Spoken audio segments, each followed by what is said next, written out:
Well, thank you, Madam Speaker. My question is to the Minister for Social Services.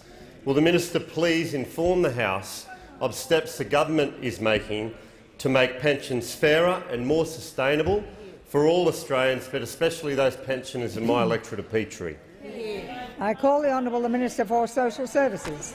Thank you, Madam Speaker, and I thank the member for Petrie for his question. And we had the opportunity recently to be at the Currajong Sanctuary Retirement Village in Burpengary and to discuss these very issues. And what I was able to tell them now is what we're able to legislate in the House today is that we are increasing the pension for those with low and modest level of assets. And those pensioners in Petrie will join 170,000 others around the country who will get an increase in their pension from the 1st of January of $30 a fortnight. And more than 90% of pensioners, Madam Speaker, will be either unaffected or will have an increase in their pension as a result of the measures that we are introducing. And it's interesting to note, Madam Speaker, that those opposite today voted against a pension increase for those with low and modest level of assets.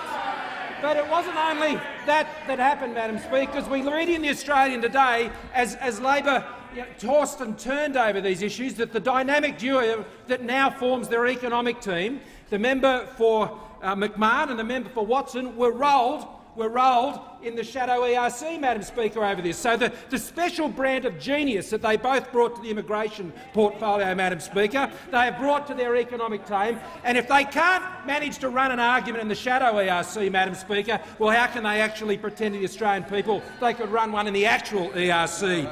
Madam Speaker, what has also happened is that they have created a policy vacuum opposite, Madam Speaker, and that policy vacuum has been filled by the Australian Greens, would you believe it? The vacuum of policy credibility was created by those opposite, and the Australian Greens have had to enter that vacuum. But there's also good news, Madam Speaker, for the members' constituents in Petrie, because we are fixing the budget mess that was left by those opposite, and this measure, the single largest saving measure, will pass the other place.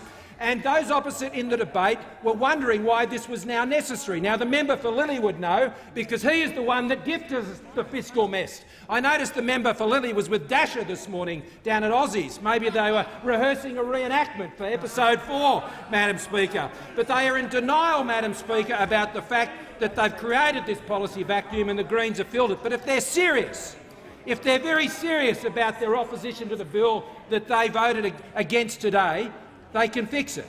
They can commit to reverse this measure because it doesn't come in until the 1st of January of 2017. And if they won't do that, Madam Speaker, what we know is this is a hollow commitment from a hollow man who was hollowing out the soul of the Labor Party.